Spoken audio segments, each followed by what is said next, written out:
obi bisa say wati din kura won hye de nim modwuma no consumer protection agency modwuma pa ne sen yo mena wase mena wati fu ase mena wahwefo nso ase na me abedru fie de manhia ishaira me fie no correct te me chia ewra me sore me bu me mu na me chia ne ye se onim se ewra onim papa na china wo se hwe yoso okay papa hin fie ne tete no ntite enya bedru ha de na chese ya ba fie na de bia ye frame so me dwane ejuma do baba ada be chuo no ejuma do baba nti me chia ne pa ya me nshira ne ejuma oye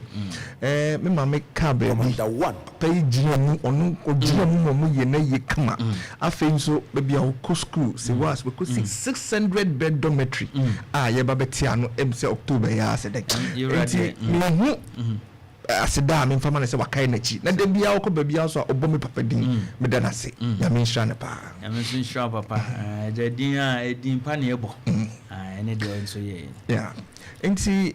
what be consumer protection agency established in 2006 na nti am established consumer protection agency ne say every country biano in Ghana you assign charter na if any the consumer charter the UN body and established in 1956 na every country biano is supposed to have policies laws it protects obia owo mine our consumer because everybody is a consumer one way there obia di bibi one way or the other obia and how benum one ma obehia service into obia your consumer but there was say you dem no bi tutu was say dey be ya wo onsisi obi na obia obi so nsisi na ye nyina ye benya bibia e friend equilibrium na obia ho beto no na nti asem so aba nti da nti a ema ye form consumer protection agency ne ye hu say mpem bebre no ye laws no anya adwuma ye was scattered laws e boy ho ban but say adwuma ko bi si ho ebia matim makao obia ye no wei enya fa nkora na menko report wo he why no ndi manim ti say de na ye bebeka ho asem anka why na ebeye saka consumer protection agency ni ho anka ka wonte ho asem na mafo di gum no mo say sa nti ye adwuma no ye ne mandate ne say ye be hwehwea there be a problem bia wono ye be hwehwea na ye de ehunsem akoto the agency na e wo mandate to enforce it na de akoto be ti say FDA e be ti say GSA e be ti say PRC obu nyina ye no mo ye adwuma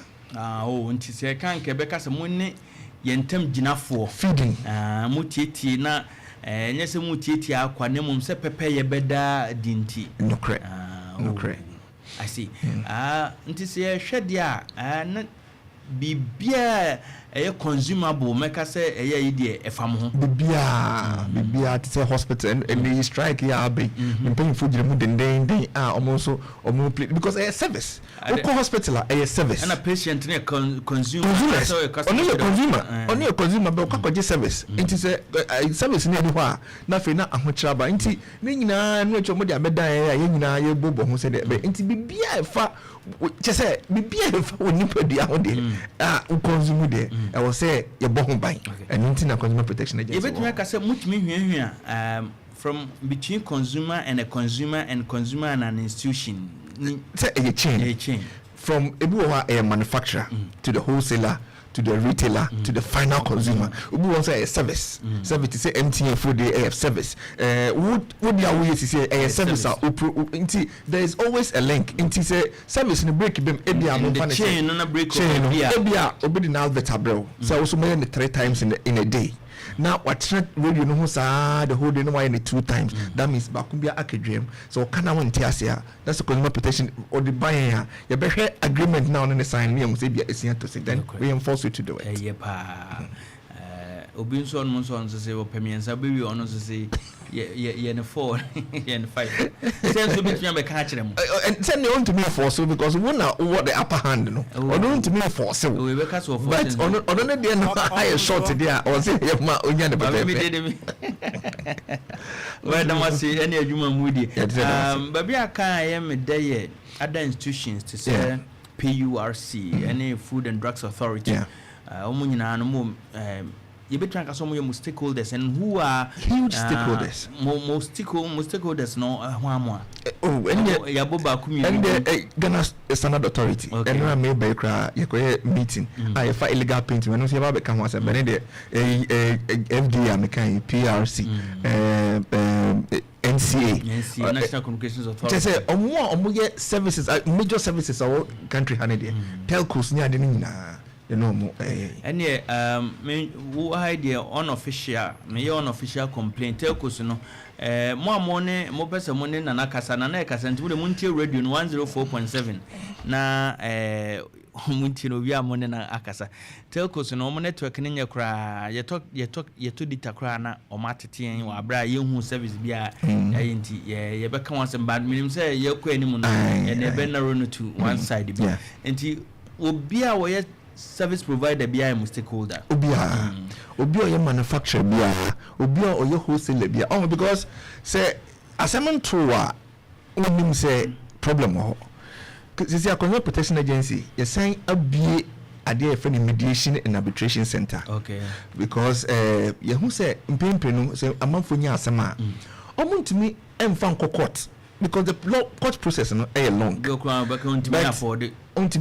but nyame adom oma Consumer Protection Agency oma accredited as a mediation center okay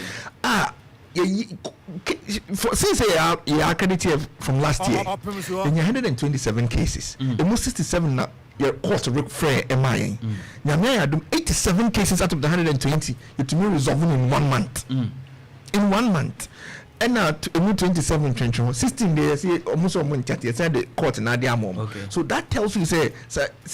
case we nanke court it brings a burden on the court and it's expensive because obu wa e bibi kakra bi no bag bi obi akwaboso kan wakoto spare part or the question anye you go say twema minto wansa mo yimisika nyina e yo how nti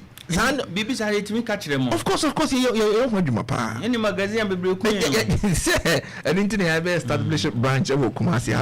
afeni aba lunch ntem so ombe ye hwadwuma emren do ama mema modem office ne mo contact no e de ama ye be lunch ne kese to bia be okay afena mo be afena ye be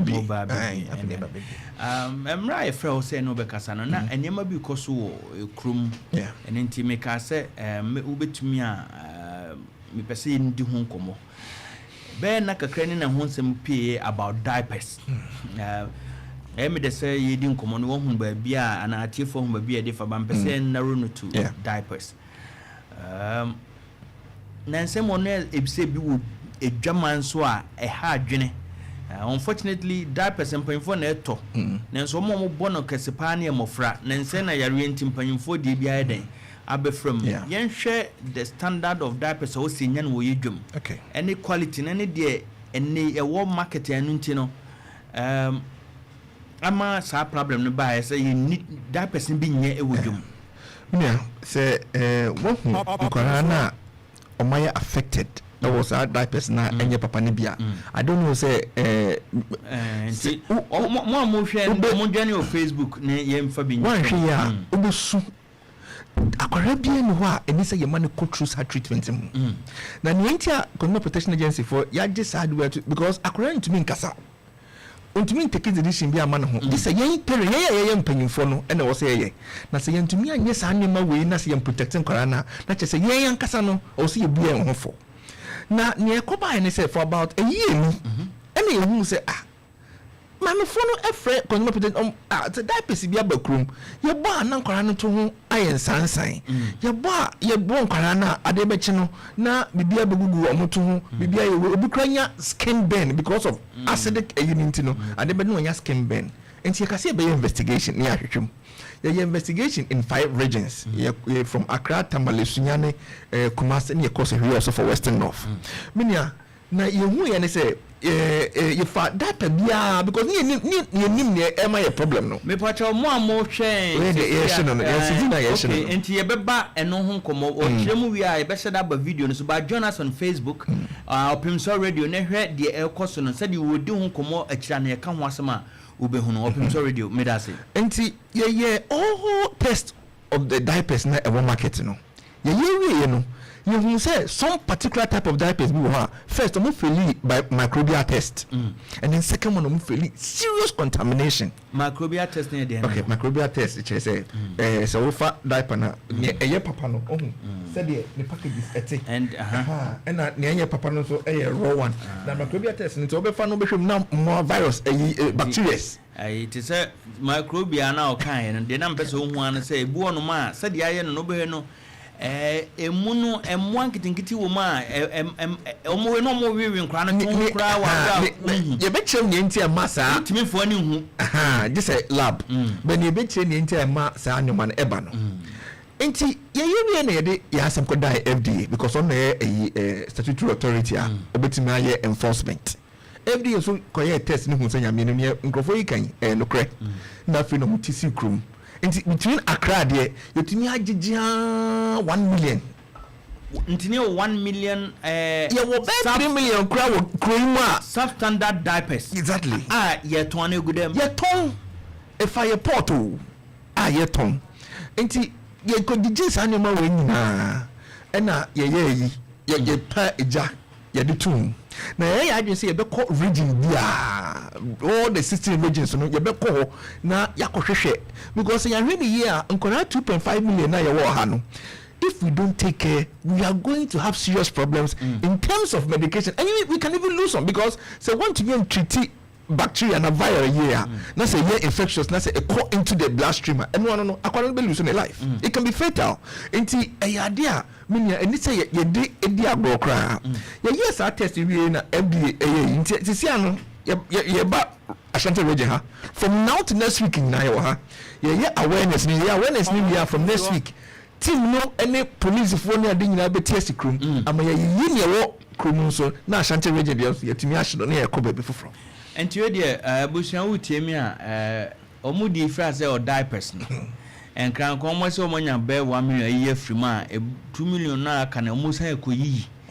Omodomo, Jumadina Bass and Timumha. Next week, you will have from now to next week. But when the eyes is a city of awareness. Wow, if we say, would diaper or Tonya diaper papa, Ifrim. Yenetem. So we've been at the brewer, friendly pan say, the FDA anyway. The license way. Now the license in ground, okay, be a deception. Deception is a license where FDA also persuade the diapers bagana. Or qua no causes and you Google and Musubino. Now or the association more than a second also. Ube bios now better no. Nanya diaper papa now the register and nanya no. No cheap one. Now Okasan Meka say Omomo 18 and join your Facebook. And now Oka say more running about 2 tests. Yes. Microbial test and again. And contamination. Apart from that, your strength. Okay. Strength test. Say to me okay. Yan share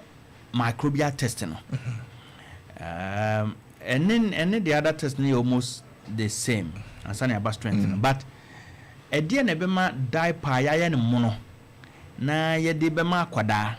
Na fe be ba na obohu say enye papa. Okay. And as a money womb. Say diapers equal through production. Ye free be human factor. Okay. From production to packing. Any say person so diapers seriously. Because akwara ye very fragile. Onu na the immune system is na ewo ni mu na dey fight yare no. Esakwa enti de bia no e was say we protect no. Inti all produce diapers so what diaper production from production to human contacting very very minimal straight. Now when on the entire man yes and say because of we no I reject here o makosi sa obola mu no Opemsuo omoko China wo a community there meba enti de aba wo ye dwaman so no say de o ka say in the production process any kwansa be nipa wonsa na bia graphs bia nhyɛ won sa na mamudi krokrom ɛna process no so bitimi ɛtɔ fone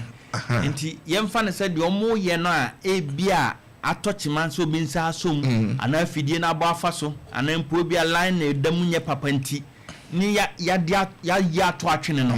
yɛ no ne baga na ha ɛno na krom ne Ghana ni yɛ de agu bola mu no no akɔse sade maako de ne nsa no de agu container mu no we are container na mu since so almost 3 weeks to 1 month ama and wash initially more mo na incubate to agu container mu keke so wo hwɛ pictures ni bi obehu bi wo container mu keke wo mo mpake mpo wo mpake Ghana for na yesa ade no no wi a wo betu agu fam otugu fam ho wi a fam na ma odi nipa de sanya kwatra se no wasesa ne maako no apake e wo rubber bi sei ti se de ehu ni jo factor no so no apake ti se rubber bi sei okay the better amount for yeah pese komputer no ti se no because you promote to omunti say na we say na omo packet oh I see obenjigu from ho wi a na afi no omo sado mu say ya esan de ahyehye mu say na omo de agu adwa so say omo kwakoton ene de problem ni na ba ya enti edi nkan no China honom no kra nye omo na ahyeda say omo ne de ben na emum ye Ghana fo apesika bebre a wonwene Ghana ni hu na akofa ene ato agum ni abad be yi no Ghana ye stakeholders and of course ya mo Ghana Port Authority din ene ye betuma ka so mo stakeholder na set me fa port bad ya na ya kwese omo ana GRA stakeholder okay Ghana Revenue Authority and almost no mo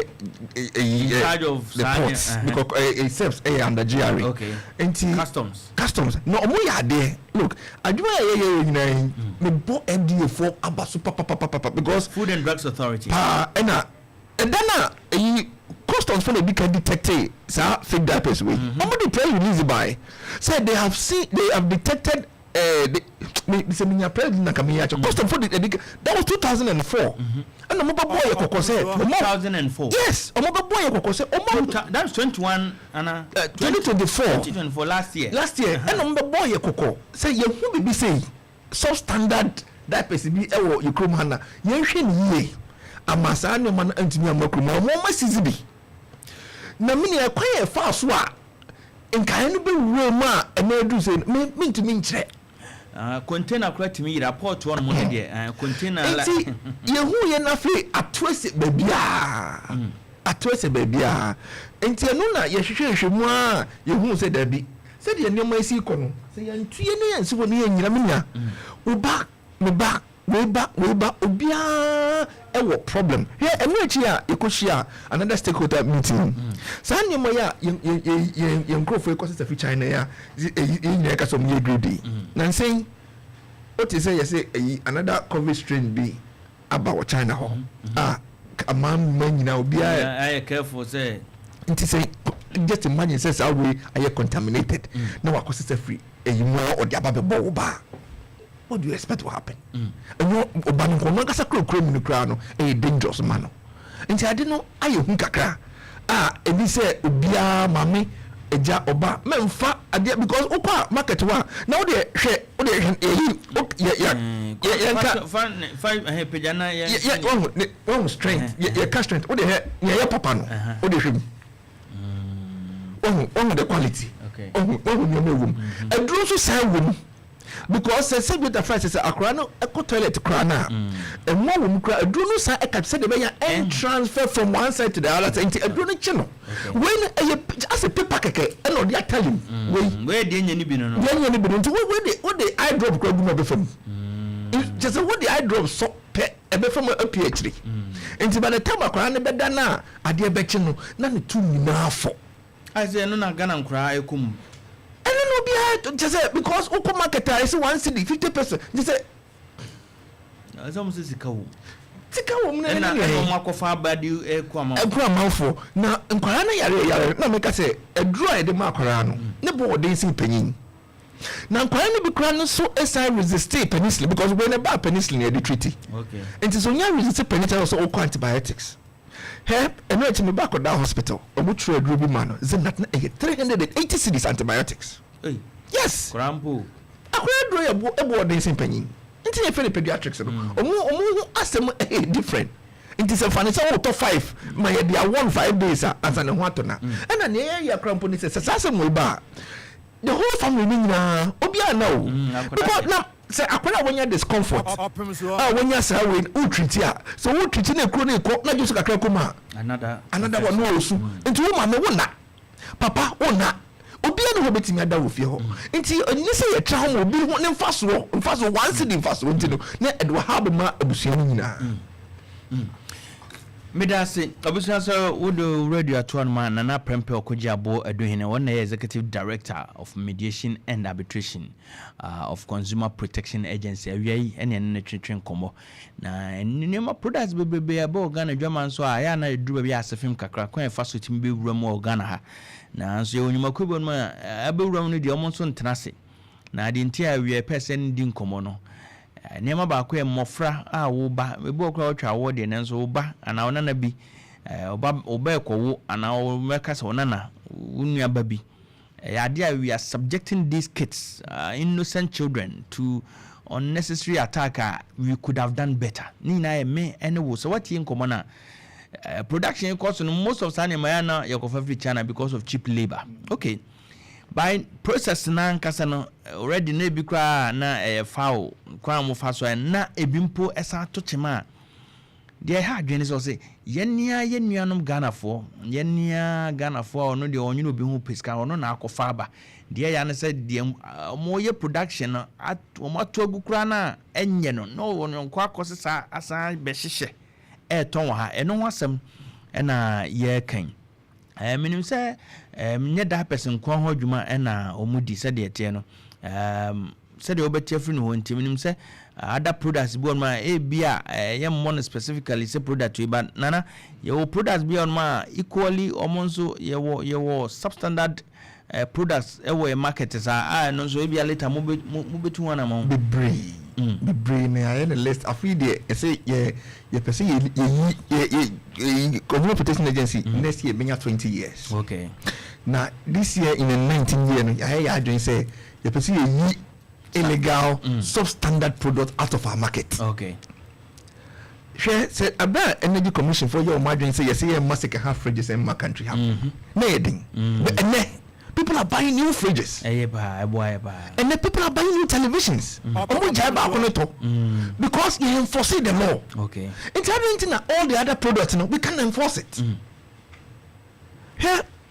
my main mo a tip kakra DSA4 you know must paint and that's a woku kruma you see paint be by friend American paint you must say no so na papa when I catch it and no can say am fan say American yeah so paint now so we ma hu documentary yes me and my mom Consumer Protection Agency and I join FM FI 2 months ago say exactly I'm my boss Kofi Capital yes Kofi Kofi patch and mama ko US kakra na Kofi let me kasa Ghana for dako na nke nyina ya sorry yes tell ko so nyusu obi ya mfiri obi say ya be that na of Ghana of Friday ya demonstration the whole Ghana obi answer the phone Kofi visit ko acha ya pa say look paint na ya kan wasem no almost American paint sa no mu de atoso packet na esi wono hwe no level bi o mu na bucket ko mo na akra ye krom ha ya bucket na make say me share that documentary but you see paint is one of the most dangerous products I win obi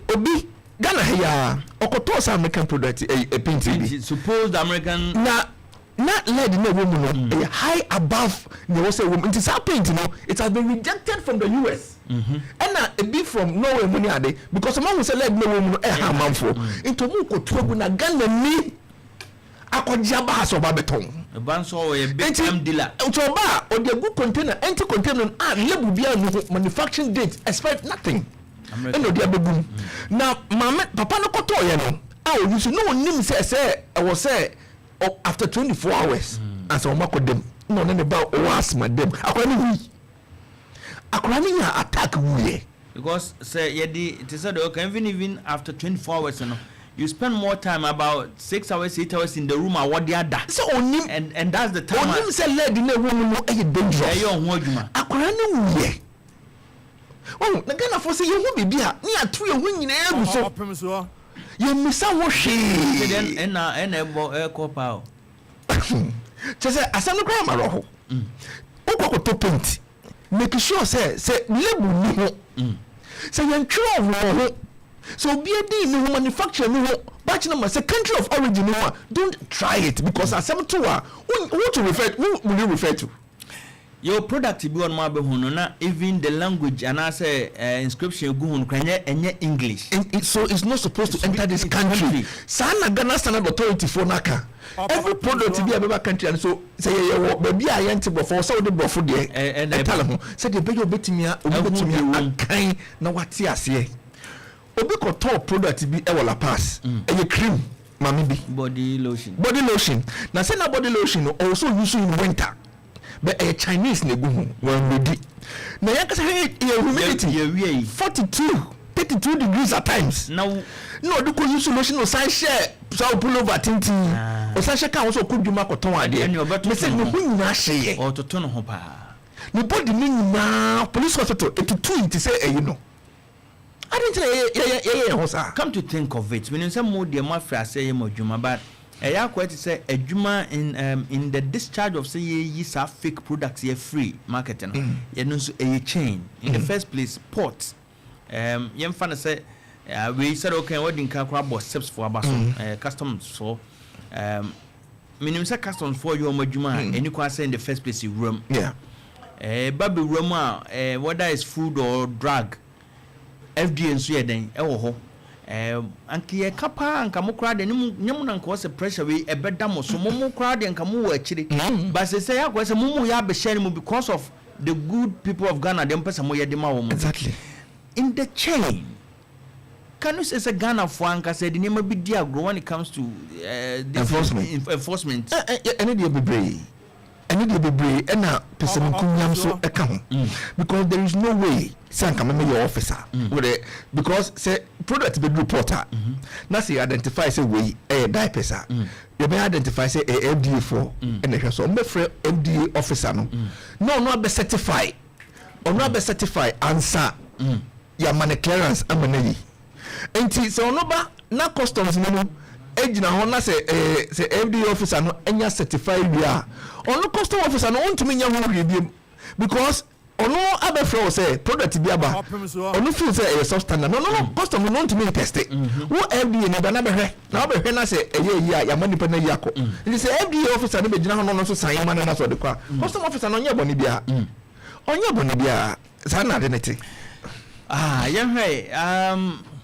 your products be no market then margin to me call diapers say they see o case self form ni must train no then o margin to me call diapers because make us self so no say ye mon kra diaper wo ho how so mo be container no so ha o mo hu eba okay and o so o mo standard there was say even packaging no exactly okay. It will give you a red flag when you be container so pe now say ya two diapers a good container ma egumu sa it will definitely give you a red flag say oh adu way and say e right your country mo ha enti no ye e kwan a e fa so a ba ko e ma ye hu ye but say the wo ka no product be brave ewe ya mo ha o say ye nyina be homodin na you see when we stand firm so ye nyina ye jitu say adu way ye nya say adini go no bia hu say adu way enye entiye nta nipa no eba ba ko mienu hu say adini ye nta so beside na ade akọ yen so bo na kroko say we na efo ai o say na efo on kan no krono nche ne say na efo no enye papa na mom say wu so you say the bomb be 5 and 6 na me ne fo no ye no ene ne na de ko bon ba ko mienu miensan say a fairly microbial tester it means that when you know be wom enti pam no twam no emi say usukra mento kra what that steps so any other institution like FDA near there apart from that person more let him of other product bia and so more mostly yeah list na say this year no your product is super but a capacity into me be brave into if you say identify I will say identify way because enkwara ho adwuma and ankwara no ye vulnerable onye bi mo onka bi nchom and then the health risk ya say e be ani akọ paint so because paint ya ade a eno so lead na ewo mu no it is very dangerous eno so etumi ewo serious health risk. We are looking at the health size no kakra na afi other product na you feel say electronics no no so na you feel say betimi aka ho asem ya aka ho asem enye say no mpo zia no achi ya ye test of all the cement our country mu has cement all the cement we country na that results never ban na results you said we can say enema nko yi o no so pa means me results nya no ha because the thing is once you come and tell us and we be catch Ghanaians say o cement here 32R and 42M so me collect test na say manya to that number na that means would you and your substandard now said your test no because you turn water and you turn akra you could find you tamale shop a go yen dan to cement papa cement maybe be 3 weeks and 1 month near their back because I was saying who's strength is it it shouldn't differ from what maybe it will be the same. It should be the same. And to see a cofa na say ye be test na say ye kakra wo ho. Ye do betu. Yeah man for one chance say a product like cement. You want a time I was a timid daho. And the strength no say that sukura no. The same. Say we betumi aye and the strength no betumi aye enne kama. Na say we say that obusumi miensa na da sukura no strength na busumi ye check na endura usisi yen. Exactly. Enkrofo ba ko amepese mo bedu nduma ba ko eye fuwa omo yebubu omo je baby eto marketing companies no je to fuwa mama mama fonti mi se tore bia me to 95 e bia v omo kan se v power shell man to v power me to total excellium you know so 95 the regular one run 91 meaning say most of them even don't know this run 91 run 95 but you at that stations one more bones around us higher than ever for most trot ni say for so half of them no petrol ye omo born ye say nga petrol na acha 2 months man na car na engine musie den every fito well almost say I think more over okay say fuel stations yeah so ne say ne beto amanfo me e ka chemo say abra ye task force no call out e ko hu say na ye bu petrol no musisi so okay yeah consumer protection agency ne beto amanfo for say o ko fuel station as o ko to fuel men turn in cities turn in liters okay so you know mo honey free buy yes because ne tini say so what turn in cities na in the liter section they can filter it but in the city section they can filter it. Oh, I see. Exactly. Okay. Because latest in the omo check it no more boom me and watching. Okay. But city side hono so as to 200 cities onya boom 200 cities number but you have to compare the 200 cities with the latest no now calculation say pa liters there what to mean anyway 20 liters whatever the price at the end of the day to calculate exactly but we can to 20 cities 30 cities on your book audition man no 30 cities na be that so number but the latest you can't fault it because what fault here company no so ebe boka and as a company they benya touches na bibisa enti no there be no so ko fuel station na ka say we turn latest oh there's a 5 liters so ka say we calculate 5 liters mo na tuaka titia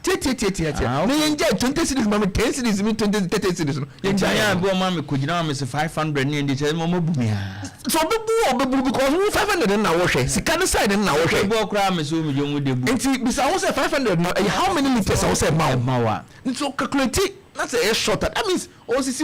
sika no side na bebu go 500 but full na wunya ye no enye the latest na e wo so wunya me das pana Prempeh ba na me yembra back to diapers and so my kan implications ben na diapers ye din ka tete ho de enye papai edema ankwada no awofo ene market na ankasa general Ghana de na how na de ben diaper ne nye papa edro nim hwinim na aye trase no wo de ba akora na entumi Johnson no guma entumi enso anase entumi enconsume no enti da bia no na akora no to no na yede na afo ebasa na ema akora ni nyan sansan na sansan na was one hwe ni year na be infectious em say ye the pictures ni bi bae ma awufo no ombetimi so obi o mo journey of Facebook na ye me ya nunia say me call hospital na me ko hu akora wanya 6 months when you infection because of diaper 6 months na akora you sufiti no pasa to enyumetu ade bechi na ye the drips ni ade sisi no so because of uncomfortability Something that could have been avoided. Something that would have been avoided in time. I didn't know. It was say one bro. Now because of sika and no be benyantino. Now you didn't nkwanketwa nkwanketwa yedo mo be ko how say. Apart from that no and then they ban say they were how the bray at the Belbusiano because it cost treatment easy. And it's why when you hear Naso Bano echo rejected penicillin. Now fair was all antibiotics. I can't wait if you're saying a subject to antibiotic treatment. The antibiotic treatment say if you just do Okakra one or so would the just because you could have avoided because of one CD. One CD 50 pesos near one CD. Na ekofa one CD 50 pesos. Oh, just say basa. Oh, enti idea. Yeah, mamma no me no omo ni ye kakra especially omo masisiano na ye population catch say nkwala ye Ghana has about 2.5 million. Yes, san kore ya mo man na yan krokro mu ye kakra na say san nyoma we ekoso a wo beboka meboka ebi crowd etimi hwe ne ba e wo sade because say infection when treat na say ebi a wo nipa do we krasi o before say ono kra wo be kai say e diapers no na che say na adidi moja no mawi dada na fe na okofa wo ha kese e de abra kra no yan share what we have on the screens are atiefo ne ahwefo e hwe no we hefa no we FDA for baby almost say omonyoma nti diapers na yesizi ye nyina no nti the more season bi ni oh bebe oh and ebini nti yomu lodo agu chamber nim na fe ma share na nyam nyina na we hu baby so dey go abonten because na afi na edos na no so ye pagya tum o hwe say the way anything a packs say ya no na google mo shops o ma pack na say the free abruche na abo into infectious ayinkwa o hwe baby so a na o mo pack o ma yegu fo ma bukra na insisi so a omo pack gu rubber omo be pack na say the way ti say the etini nyina ya my intelligence for na ekotwitwa ni nyina ebili the baby nipa nan sha that pegu a machine cry so wa ebi atekra na opompam bi I mean why do we do this to ourselves aden o say gu floor gu form exactly and now we say na cry product any say kanipa and now to say ye pam no ha o and na can say we come on the nine now I say mo de baba no na ebu ho because a true production na ebi tete no nti nya o say tete ni nyina o so mo so na o mo pack no o mo beton ma ho senpai ni na ese ye be ni den ye de yi ade a ye de kwakobo akwara eni say odidi aguso nti be de na nyem contaminated fan ho kra na o hear environment no kra I think some of na ye be de yi sa ne ma nyina fidum we baby ye shinka we de na munya na mo shi sisi ano na make say ye create awareness but next week from the 17th that Tuesday FDA for the enforcement for the police for the BTS crew na baby bi obi a no e wa Ashanti region ha no yetumi ye free one no so ya pe baby ha Ashanti region ha ya ye be hye no hands yakọ if you are be ko other regions no so na yakọ ye ho adwuma Mr. Mo be hye na mo mama sonte me be se most of the time you invite media eni bi na onye ya o hwe na wo ma be ye de be de trip na ya hwe e de free na answer na be ko no de twa to krom ha no mo na no se de enko eti se ye kan keke no omo ehyekyire di dwuma sei no ekwan be ne de omo fa so edin ka akra se wo ma sa product ya aba okay ene manam amutu nyina achi ekobase nipa na onye na adwen se de mu ye no obetie no de adwuma punitive action be ne de mo for no ene ejeje wa akra ne de ye nya suppliers no inti retailers and ye bo mo kokko but asen gofo bi still enu achi ka bia na nka ekosunyane o se ekokofo de mo kochi wo kwan ma na ebise ya na wo mti obonima omoyo imagine se omunya idea ene fifi kuma se ha wa ebe nya bi wo hore de ebie for the police for the ebe process more particular brand be a ma target to man maybe ye bia na ye modin ba more brands amunum say yes your brands be 4 or 5 suspected yes eno de you be fakra no na omo different type mo say batch number ba ko na bonu nyina ho Into any day will be a and now you for the list but you be publish list you be publish better must say na movie na mo demoni asi food no so edibles no mo for mani nso nko ho man no say mpanfo nyina one time we call was it takrade na me to milk drink bia me sure na expired na mama no oh da bia you know people na say oh people dey mama do you know what you're doing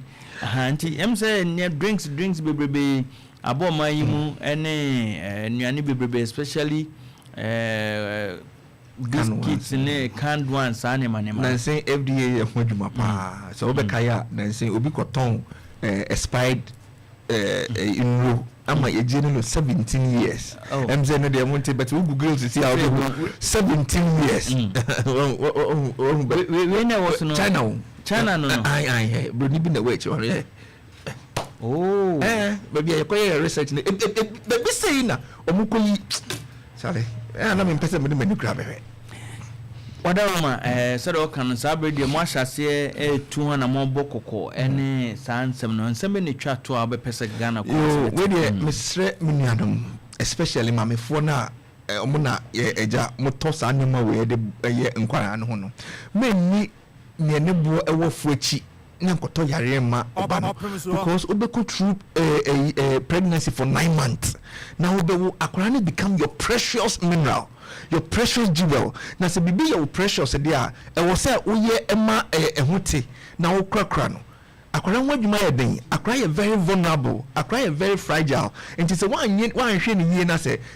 yare bi ko bana na fe na wakofa ohawa ma abusua ni nyina nti we dey strong mo ukọ na so kwakoto diaper here consumer protection agency ye free bibi test feel and use okay test feel and use ne say some wa the old test na hwe say light it say paper say ya ready chew ya menyusu bia na ni penso be kasem ubeto atonto ubesusu mu ye ti say no ne aye ne say because of a test feel and see it yes what ton that be you samples fatwa okay say because we be brave you samples fatwa go nan kan be kase yeshu ono no ko test feel no bia na koma product na infected internet see sample ni de nim say ne de sample fatwa na eba se customer ne ba onu ankasa test no test no hu a no hu papa na ewu mu no again because say man tra ma yemfa nyenye na mbugum na nkameka wi a anka yen kase test be mu ankasa mo ka ho na mo jigu ho and another one say we a retailer na say obi the product brewa finally from nipa no dey about wholesaler no say won kata o dey top product no way mama hwe we FDA assurance ni ade mama hwe GSA nyoma because most of these products in England there is no way a FDA for ebe assign way as a product is a fakomakola there is no way they will do that or the next week say the mobile croma there is no way they will register this for you as a diaper to be going use on a child quickly obi a wotie no dey nyema bi no hwe ohum product ayeda infants diaper aye papa ne de nya papa na differences ne den difference na make say we cotton eyi na ewu mu no pad ne dem no liners be biensa okay we won finfin no a wo hu no e won na yede adrogu a sustain juice on ne eyi phases na e we say ebinim nti akwara juice trala as a tissue paper as a tissue paper Opemsuo na re na yedi ye ho bone sa enti emu bi na wo so wo hwe na wan ko di uba bone no obi pese contact ma mo ayibi nipa no betimi afre 0546 abusan bacho muntie ni you na ne number ni me phone so tie bi afre me na me ntwi amfa ma 0546 944 877 0546 944 877 0546 944 877 and one so yeah WhatsApp nti we dey complaint bia wo dey ukoto diaper bi abusia na wo hu se adewe de enye bo kura wo so mo de gini na ne papa no so enwie pe ya no we dey wa enya asem de wo de twan photo na voice note anase type kwa type fa ko ekire mo ko hu say ye su e wo baby container mu baby a e wo plain rubber plain white mbia wo de twamaye na send ye na my location we will treat it as confidentiality and then we will go and do our own work and we make us one ade buy ntie de udi betudwa wo de ono wadi utro kakra bi ne ya obo amagana yetimi ahwe nana Prempeh meda wase ene obra unyama meda asipi meda wase pa ko so na hyebusuafo na ha hyebeche yeshabe meda wase pa nana Prempeh ko Prempeh Aduhene oye